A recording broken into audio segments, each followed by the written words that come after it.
Welcome to the Awaken Your Ego podcast, where we embark on a transformative journey towards unleashing your highest potential.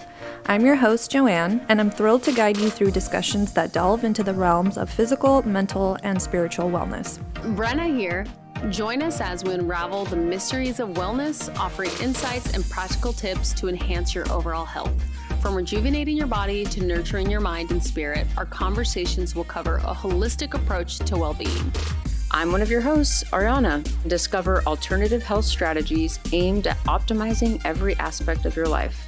If you're ready to embark on this journey of self-discovery and well-being, tune in, open your mind, and let's awaken your ego together. Welcome to a life-changing adventure on the Awaken Your Ego podcast. Welcome to the Awaken Your Ego podcast. Today we are interviewing someone we've interviewed before, is Dr. Nina Campagna. Welcome. Hi, everyone. Thanks for joining us. Of course. I love talking to Dr. Nina, so we're excited to share our combo with you guys.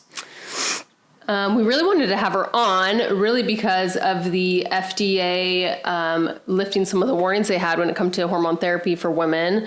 But this is also an episode a lot of people have been requesting, is talking about menopause. I think menopause is something a lot of women struggle with, suffer through.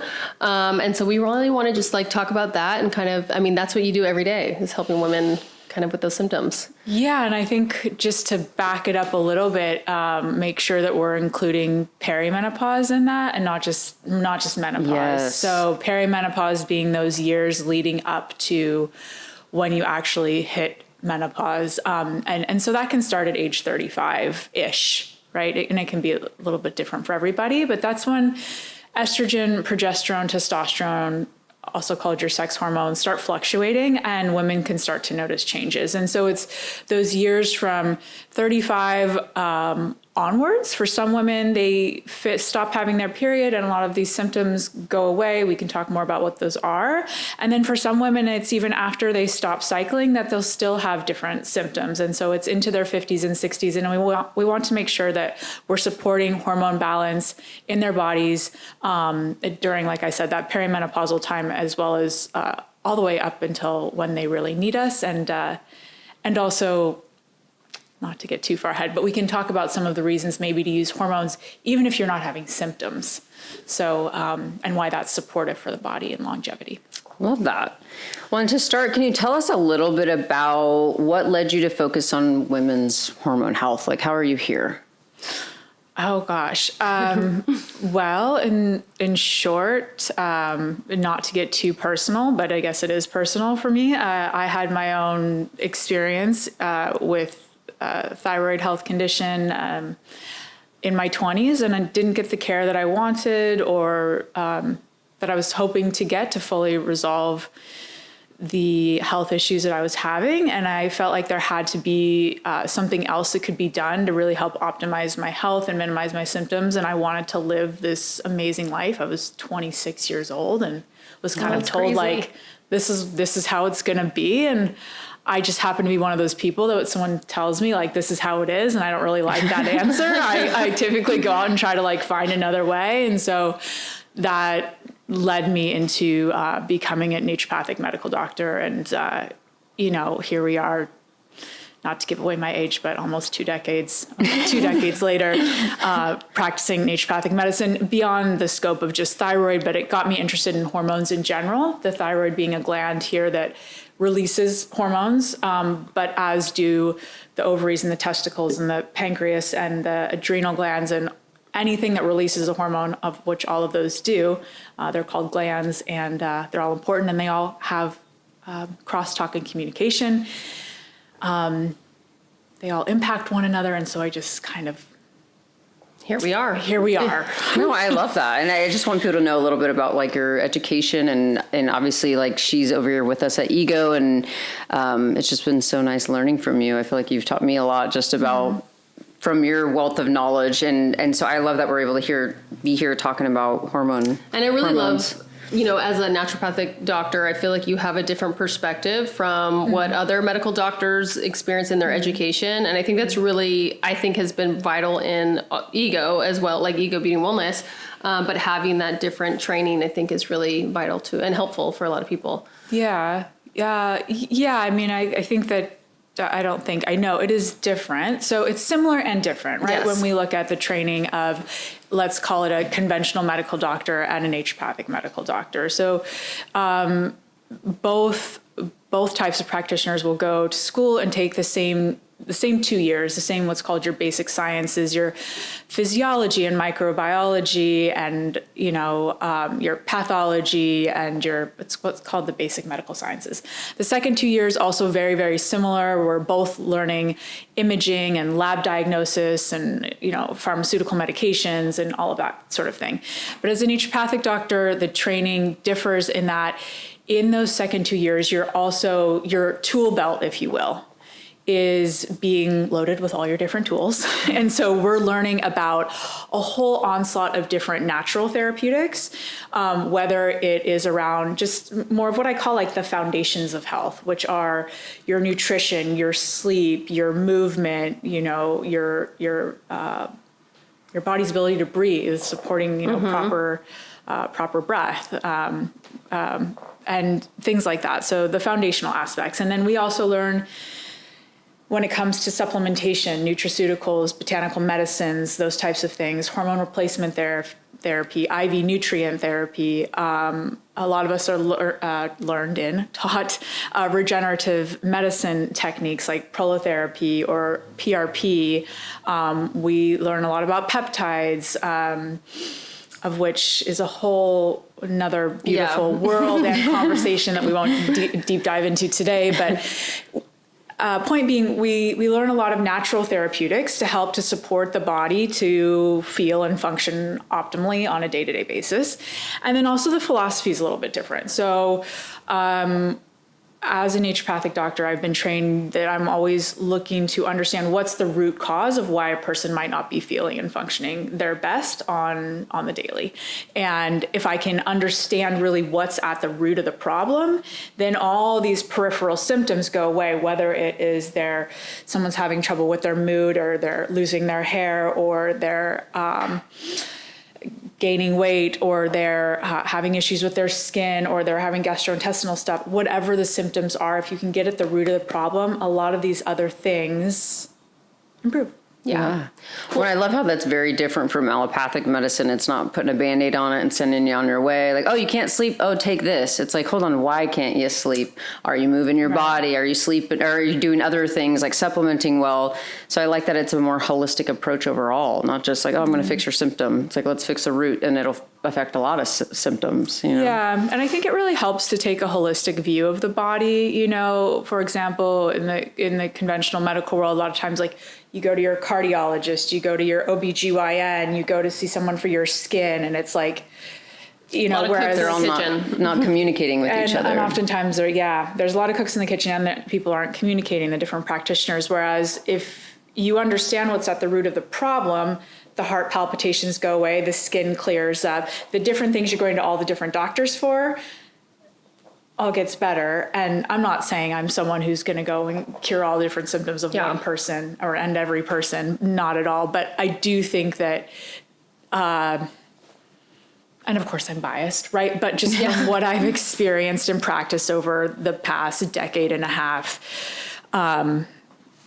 is that you get better outcomes when you treat with a root cause approach. Yeah.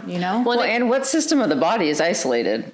I don't know. I mean, when I was young, I learned that song, the hip bone's connected to the knee bone and the knee bone. I mean, it's true. Well, I think it kind of brings us to my next question too, is like what are some of the common symptoms that women start noticing, and how can you tell what is hormone related versus just like getting older? Because I think as a woman, sometimes I gaslight myself of like, oh, I'm just going to start my period. But it's like, how do you know the difference between, or what are the symptoms, and how do you know what's age related versus like hormone related imbalance?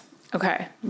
So let's start with some of the symptoms, because I came in blind here today, right? We just had this chat yesterday. Here I am. I've not looked at any of these questions, so I'm just going to let everyone know that. Okay. So some of the symptoms that I hear from patients most commonly, I would say around sleep, around energy, skin and hair, mood, Libido, for sure.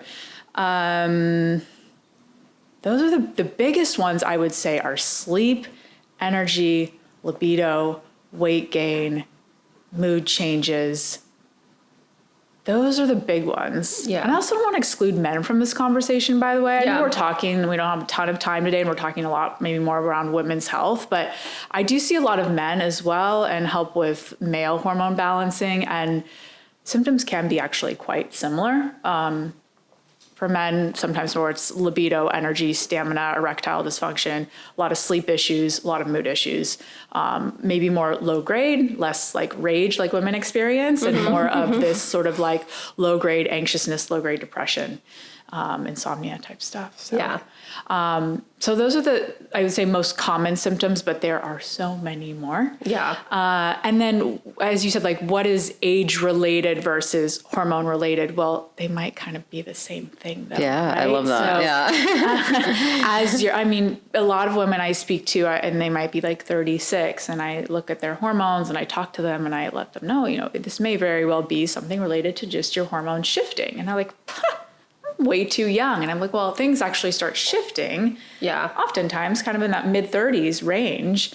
And so, yes, that's related to your age, and yes, that's related to your hormones. So yes and yes. Well, let's debunk that thought process of how it's about the age. Like, I don't need to worry about menopause till I'm 45. Or I feel like some people have these preconceived notions, but like you're saying, like, no, you can start showing symptoms and signs at, as early as 35. But what are, I guess, reasons that you think, old or young, a woman should come in to assess hormones? Like, what are kind of symptoms? Because I like to tell people, I'm like, if you've had a baby, get your hormones checked. If you, if you have certain things in life where it makes sense to kind of get balanced again. Yeah. But I feel like, where do you feel like a woman should start with hormone replacement therapy? Well, I mean, I think we also should clarify, there can be cases as well where a woman could have something called premature ovarian insufficiency, right? So there's certain cases it's more rare, but where there's a woman in her 20s that may need hormone replacement therapy. There's a woman who's 31 or 25, right? So there can be all different stages of life, even younger than 35. So just to put that out there. And I'm sorry, your question was around... Sorry, I said a lot there, but I'm just saying, I guess, what are kind of reasons a woman should come in and get labs and kind of start getting assessed for that? I think the biggest thing I hear is when women come in and they're like, I just don't feel like myself anymore. Yeah. Almost dissociated. I mean, maybe it's change. Kind of different for each person, but they're like, God, I'm just feeling really ragey. I'm like yelling at my partner all the time, or I'm getting really upset with my kids, or I'm getting teary-eyed at these, Hallmark card commercials, and, or someone told me that their, puppy has worms, and I started crying. Yeah. That'd be sad, but I'm not, crying, and now I am. And so they're just not feeling like themselves. I think that's a big one. But I mean, I guess if your cycles are changing, but not really, because I have a lot of women that are 48 and they're still having their cycle every 28 days, and they do fabulous with some hormone replacement. Yeah. So I don't know, when is the time to come in? I think it's a great time to come in, even if you're not having symptoms, like in your mid 30s, and get a baseline. If you're like, I'm feeling great. Yeah. And then we can see, okay, we test during a particular time of the cycle. This is when you feel great, when your progesterone is at X and your estradiol is at Y and your testosterone is at Z. And as things do start to shift, we know that these are probably the numbers for you that we're going to be shooting for you to like feel your best. Yeah. So as for like the perfect time, I mean, definitely in your mid 30s, come in and get a baseline. Yeah. And definitely if you're not feeling like yourself, or you're noticing any of those symptoms that I said are kind of the more common things, come in and get your hormones checked. Yeah. And I think I noticed for myself, it's too like my ability to handle stress and like my resilience there. Like sometimes I can notice like, okay, like even throughout the month, because I track my cycle a lot, it's like I can tell like there's certain times where I can't handle that stress as well as when I say ovulation. I feel great. I'm talking to everyone, so friendly. Yeah. And then 7 days before, I'm like, I hate my husband. And I know, I will check, if I pick a fight with him and I can tell it, I know I'm going to start my period, I will look at my phone. It's always 7 days. It is on the dot. And then I'm like, okay, this is a me thing. It's okay. Not that I'm I think unreasonable in some of the things I get upset about, but I think it is more just a control or I have to be more mindful and kinder to myself during that time of my cycle and a little more patient. My body needs more rest. It needs more food. It needs more sleep. Yeah. And also to your point, you're noticing it's at that time of your cycle. That's when your hormones are at their lowest. Oh, okay. And so also, and not to give away your age, but you're I think in that age range where you can probably get away with it a little bit more, be a little bit more mindful. But also, and not to start a medical consult with you right now. Go ahead. But something for you or a woman in your phase of life or stage of life or dealing with what you're dealing with, you may do really well with something called cyclic hormone replacement. So that's where we're using bioidentical hormones, which we always use anyway, which are the same. Bioidentical hormones being the hormones that are the same structure as a human hormone, but we're maybe not having you use them every single day. You're cycling them in during particular points in your cycle. Yeah. So we just look at, there's a certain time at which estrogen and progesterone should be higher or lower, and we can help to support that balance by cyclic dosing protocols. So, and it's very unique to you. And I've noted that. I think that's why I got my hormones checked too. It's because I was having night sweats and then mood shifts that I'm okay, not all of this is. Well, I think some people think you have to replace all of your hormones, and it's for me, I'm mid-30s, loud and proud, and I take a small dose of testosterone weekly, and it makes all the difference with how I handle stress, with sleep, libido, energy. It's just a tiny dose, and I just feel like myself again. But Dr. Neaton has helped me find that magic dose. But I think that's a common misconception too. Well, yeah. And one thing I hear from women too is once they start, will they be able to stop? I mean, I think that's a concern with a lot of people's. What do you say to that? Yeah. So, the plain and simple answer is you can stop hormone replacement therapy at any time. You don't have to wean off, and you can just stop. It's not going to be a safety issue. What I do find is, I think something to really consider here is that once the ovaries start releasing, we'll stick with women now. So once the ovaries start releasing less of the sex hormones, the estrogen, testosterone, progesterone, sometimes diet and lifestyle, those lifestyle factors like exercise and, are you keeping yourself out of toxic relationships? Are you sleeping enough? Those kinds of things can help the ovaries to work better, but there gets to a certain point where the ovaries will say, okay, we're done. We're not participating. We're closing up shop. We're tired. We did our thing. No more is being released, or we're on the steady decline here. And so in that case, if a woman comes off hormone replacement, a lot of times I'll get asked the question well, at some point, is my body going to just kind of balance itself out?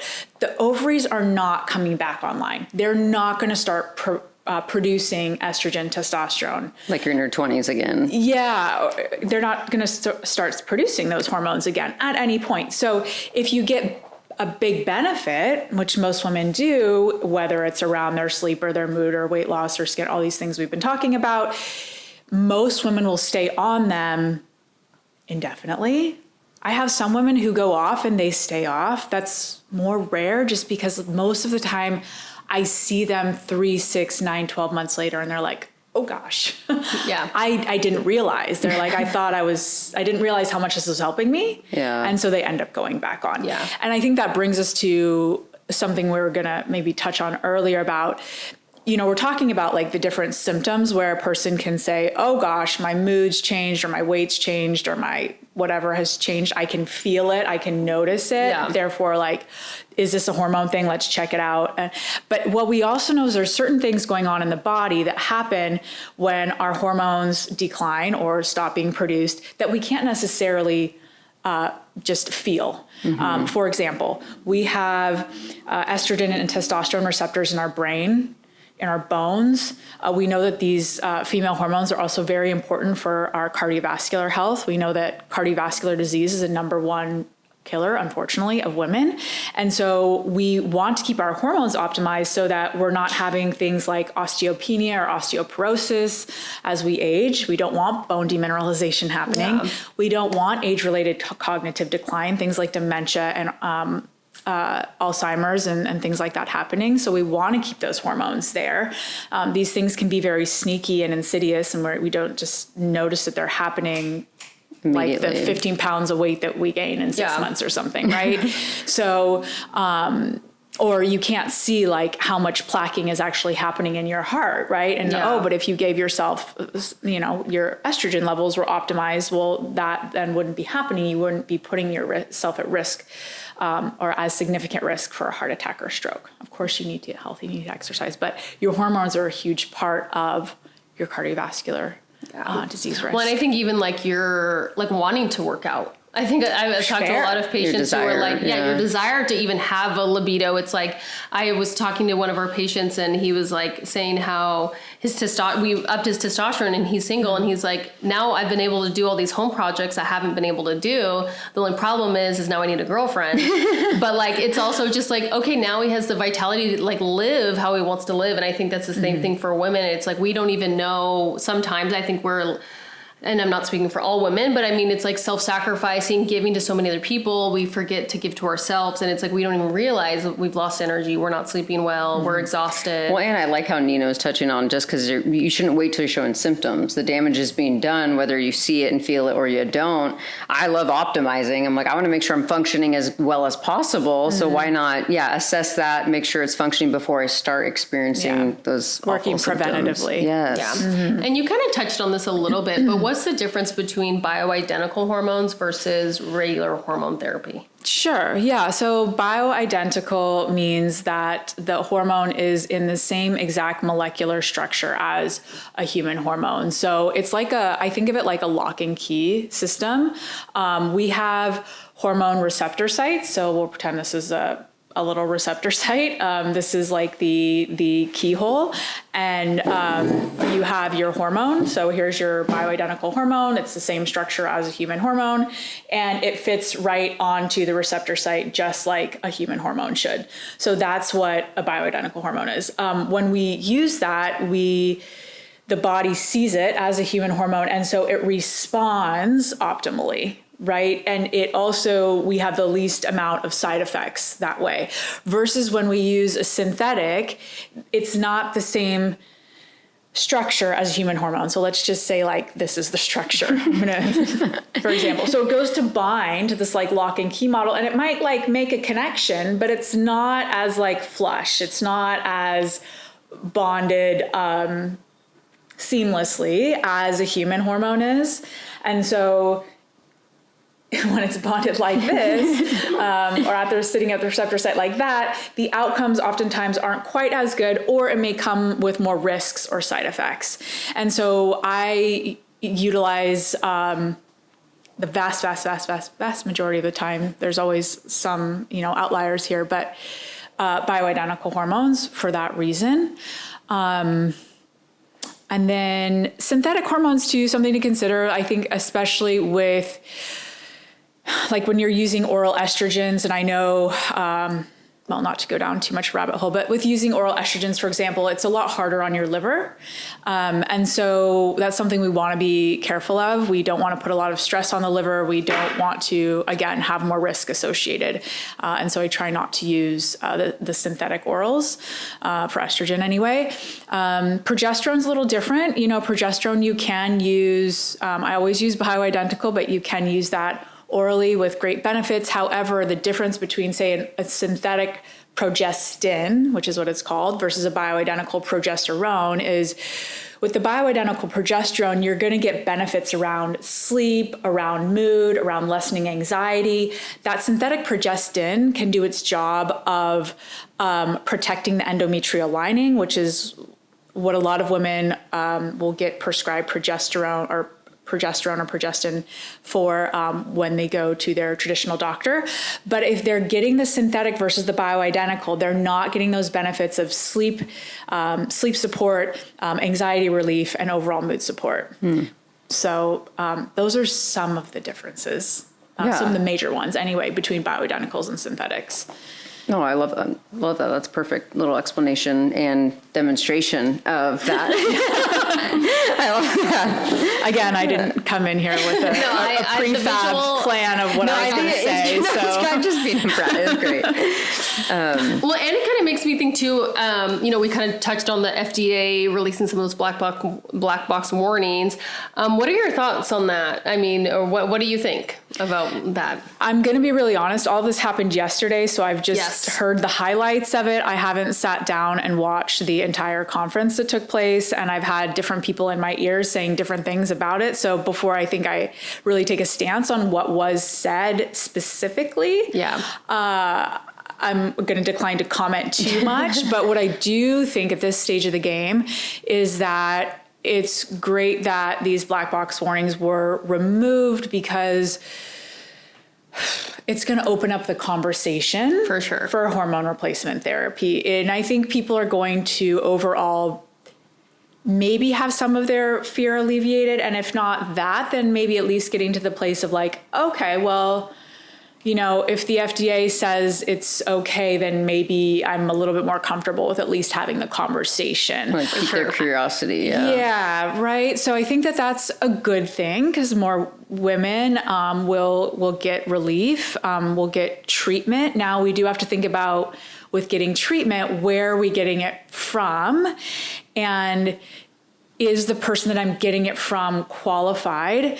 And not that by any means am I the only person qualified. There are a lot of amazing practitioners out there. You do, of course, want to vet your practitioner, know the questions to ask. But I just think we need to be aware of the conventional medical world, and that there are so many amazing practitioners, just making sure that whoever you go to, whether they're in the conventional world or not, and I'm kind of somewhere, I guess you might say, in between really these days. But that they're trained specifically in hormone replacement therapy. In the medical schools these days, the conventional medical schools, it's a well-known fact, right, that training on menopause is anywhere from 0 to 2 credit hours. It's really unfortunate, right? And I'm hoping that going forward, after like what happened yesterday with this whole conference, and that now they're taking these black box warnings off, will the medical schools, these conventional medical schools, start to integrate more training around perimenopause, menopause, hormone replacement therapy. This is going to take a long time for these practitioners to then become educated, or the ones that are out in the field practicing. Are they going to go and get training? Are they going to get training that's not just like a month-long crash course? Are they going to get really adequate training so that they can go and not just be like, oh, black box warning got lifted, let me go ahead and here you go, here's some hormones. Like, what did you give them? Did you give them bioidenticals? Did you give them synthetics? Are you monitoring their dosing? Are you testing for levels? A lot of folks, practitioners, don't test levels. They just give out hormones, and they treat just according to symptoms. I'm a huge believer, and this might be getting off topic, but in testing for your lab levels and for assessing for symptoms, and then marrying the two together. And I think that that's when you get the best outcomes. If you only treat off lab levels, or you only treat off symptoms, you're not going to get best results. You're going to miss some stuff. Well, what would you say is the difference as far as traditional allopathic lab like levels versus how you assess labs, whether it's thyroid, hormones, anything? Is there a difference in kind of what you're aiming toward as far as a patient overall function? Yeah, I mean, across the board, when I look at labs, I call it a functional range, or like an optimally functional range. So it's this much narrower range where we want a patient to fall. Because if their labs are within this narrow, what's called reference range, that's typically where they're going to feel and function their best. A lab range of what is normal, just for anyone who doesn't know this, how they derive a reference range or a quote normal range is they take a sample of the population and then they take the average. And they say, if you fall within this average, you're normal, you're fine. So if you don't fall outside of that, you are very likely to get dismissed and your doctor to say, you're fine. Or they might refer you to psych to get a medication, right? Or go talk to somebody, but you're fine. Unfortunately, you're not feeling great or you're not functioning great. Something's off, right? And so we want to that average of the population, unfortunately, guys, most of the population doesn't feel great. Most people are walking around not feeling too good these days. And so if we can get people within that, what I call like optimally functioning range, then they feel really good and their bodies are performing really well and they're showing up the best they can in their lives and things just fall into place. Yeah. Right? And I think you have to have the experience too, that you guys, see, of not being scared to just kind of look at these labs within the average population of what you're fine, you're within the normal range. I think too, it's like you have the experience along with the education of knowing like, no, we don't want you to just feel average is not enough. No, I know. And yes. Well, I've heard so many patients with that story you're talking about of like, oh, my doctor said I'm fine, but I don't feel fine. I want another opinion. That's largely who lands in my office. Right. So time and time again, it makes me so sad. And I even had an experience with my primary care where he was questioning why I was on this like more compounded thyroid medication. He's like, you should really be on Synthroid. And I was like, why? I literally was like, okay. I was like, why would I want to do that as opposed to this other form? But he was just I could tell he hadn't been trained on it, wasn't aware of it. He knows the standard for thyroid hypothyroidism is Synthroid, so I should be on that. And I was like, how sad. I literally was just listening like, okay, thanks, man. Like, I'm not here for that, but cool. Yeah. But I'm just worried about how things are going to go as things unravel with the hormone replacement therapy resurgence or hopefully a re-education and new look at it again. I'm just wondering how docs are going to handle that. But we shall see. I think it's going to play out over a long period of time. Yeah. I think that in the short term, it's going to open up, at least in the very near future. Even today, here we are having this conversation, right? Because we were like, we need to talk about this. Is amazing. Like, and so it's going to start to have people talking more, which is great. That's a needle mover.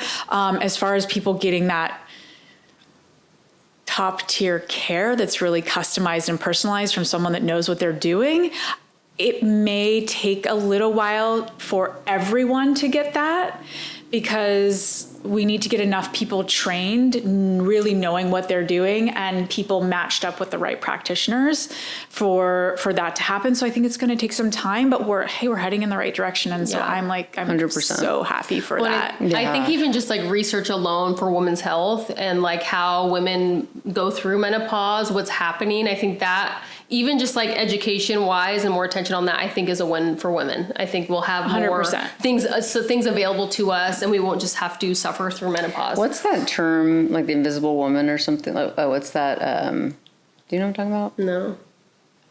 I was reading something on it, but it was just talking about how like women in that menopausal, like non-fertile phase of life, they call them like the invisible woman, which I was like, that is the saddest term I've ever heard for a woman. But I feel like when you're feeling like caca, like when you're not feeling like yourself and you're feeling down and out and you start having feelings of depression or worthlessness, it's like, what's the point? How sad that so many women have suffered for so long at some of the best years of your life, like 40 and up. It's like, I'm just excited that people can start living a better quality of life, suffering from less symptoms, and we can stop accepting like, oh, this is just how it is. Yeah. This is how my mom felt. But, I'm just tired all the time. It's like, well, what if we don't have to do it like everyone used to? Like, what if we have a different way? Well, yeah, and it's unfortunate. And it's, I think a lot of folks know this, or maybe some don't, but it was the Women's Health Initiative study that was done decades ago that had people come to that sense that, this is just how it's going to be. This is just how it needs to be, because that study was highly flawed. And so women were then told, don't use hormone replacement therapy. Hence the black black box warning and don't use it because it's going to impose all of these health risks. Well, and that's what the conference that happened yesterday, we're moving of the black box warning, saying, oh, and whoops, we realized that Women's Health Initiative study that was done decades ago, actually it was highly flawed and too small, and for all of the reasons, of which will be another podcast for another day. Potentially we'll let other people talk about it. But yeah, it is. It's really unfortunate that for decades women were scared of hormone replacement, and it's just now that we're starting to be able to. We've been doing this for quite some time, but that it's going to become more and more accepted. So that's great. I was watching something that was talking about menopause and how, the fact that we have a species, like we're one of the few species that have menopause, like it's one thing that happens, and what is the point of having women have this other hormonal change in life, because men don't necessarily. But he was talking about how like men die sooner. So clearly there is a role in why women live longer and once they are no longer needed to, produce hormones and eggs and reproduce, and how they have another role in society that's really important. It's like, how because they live longer, their role is more important in helping like guide younger generations too. Community. Building community, and how I think they were talking about elephants. I need to remember this. No, but how it's like how elephants have great memory, but it's kind of the same with women, of their role in society is like keeping the younger If you have your estrogen and testosterone on board, if you have the energy to give the love that's in your heart. No, but it's like if you look at it with women's health, it's like longevity and like aging. It's like women play a very important role in building community and health of our communities as well. Mm-hmm. So anyway, that was I don't know the study, so it's not really that helpful, but. Well, I guess speaking on that, what you were mentioning before, it's like, how do you dissuade those fears that some women have about like the fake news that they've heard in the past about hormones? Like, do you ever have people that are kind of fearful to even begin or like hesitant? Yeah, definitely. I mean, and one of the things we've known for a while is that not having enough of your female hormones or having an excess of female hormones actually can lead to health-related issues, whether it's cancer, the big C, or other things. And so the approach that I explain to my patients, and this is what I'm always aiming to utilize, is what I call the Goldilocks approach, where it's like, we are not striving for too little. That's likely where you are now for a lot of women. Sometimes it's too much, actually, at certain periods of life. But, and we don't want to put you on these super physiologic doses of hormones where your body's never seen this amount. Both sides of the spectrum can land you in a not healthy place, right? So the goal is to have you not too little, not too much, but just right, that sweet spot for your female hormones. That's where your body is going to feel best, you're going to function best, your longevity is going to be optimized. And I let women know, it's something we do, and as we should, we test twice a year at a minimum to make sure that everything is looking healthy, right? And we're also checking in and making sure you're feeling good, but that your labs look good. And as long as those things are happening, then I think, and having that conversation with women, I think that helps a lot of folks to feel more calm and confident with moving forward in their decision to use hormone replacement therapy if that's what feels best for them. Yeah. What are some things or supplement suggestions you would recommend that women can take to, I guess, support some of their hormonal changes? Like, do you have any recommendations, whether it's supplements, exercise, diet? What are things that people can be doing now to kind of prepare for some of those changes that are happening? Well, as I mentioned before, and I go through this with all of my patients, like I work on what are called the foundations of health with every single person, because and those things would include, say, your nutrition, your exercise and movement, making sure you're breathing. A lot of us are walking around just holding our breath. Yeah. Looking at the relationships in your life. Who are you giving your energy to? What type of energy are you putting out there? And just sort of, and I think I already said sleep, right? Yeah. So those foundational pieces, making sure that is as dialed in as you can. And if it isn't, then seeking out someone who can help you to do that. And there's many people who can. And then that's so important, because if we just throw hormones and someone is like, I mean, some of these things might not be in place because their hormones aren't balanced, and so it's making it harder to sleep, for example. Yeah. Right. But we want to be at least working on those foundational pieces, because then when we add the hormones in, they work so much better. From a supplement perspective, magnesium happens to be the mineral that we utilize more than any other mineral in the body. So the vast majority of the population needs magnesium. I see magnesium deficiencies all the time on labs, especially women in their 40s and early 50s. They're burning through magnesium like crazy. Now, what type of magnesium to use, that's a whole nother podcast for another day. I'm not because it makes a difference. There's so many different. We've done a video on types of magnesium. I'm sure we have.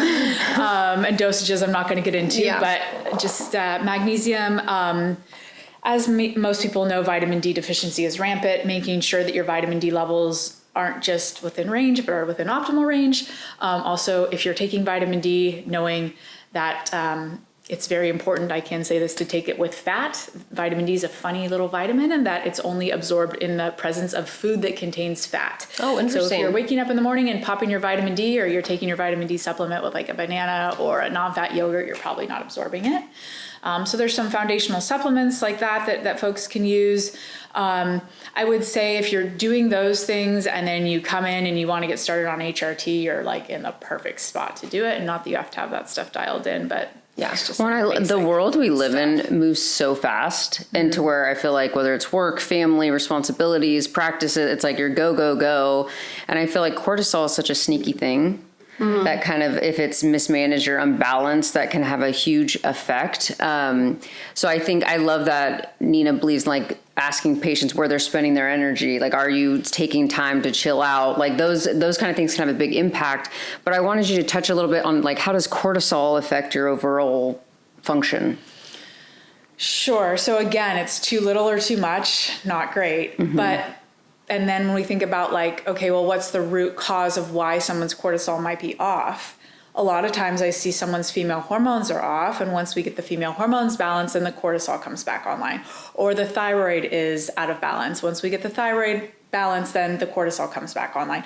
I see more oftentimes than not that it's the adrenal glands, which are the two little glands that sit on top of the kidneys, and they release cortisol and then their sister hormone, DHEA, that they oftentimes are responding to other imbalances in the body. And if we can get to that root cause imbalance, a lot of times I see the adrenals coming back online, meaning cortisol and DHEA on their own. And sometimes it requires a little bit of like extra supplement support, whether we're using certain botanicals or nutrients. The adrenals use a lot of vitamin C, magnesium, pantothenic acid.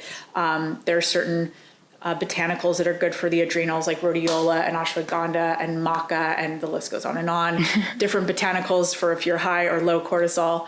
But now I think I've even lost my train of thought as to, but you were talking about how the cortisol affects the overall function, but yeah, and I think it just speaks to the fact that all of these hormones, whether it's thyroid or female hormones or blood sugar regulation hormones or your adrenal hormones, the cortisol, etc., there's so much crosstalk. They're all correlated. And when one thing is out of balance, it can throw the whole thing off. And so my job is to get in there and like take a deep dive into a person's health and see what's going on for them and how to best support them to bring everything into balance. What's going right? Well, and the body is so fascinating. Like I loved anatomy courses and things I took, and it's just how like I really saw this trend of like the body loves equilibrium. And like you're saying, if one function's off, they're going to try to figure out how to balance it in a different way to have more of that equilibrium. And so that's how I like to look at my health supplementation and even just activities of daily life. I'm like, am I in equilibrium? Am I trying to find a balance that I'm comfortable with, whether it's my system or just like schedule and different things. But I feel like you said, if you're not looking at it, you don't know how your body's overcompensating to keep functioning. Yeah. And that's where the labs are really, really important.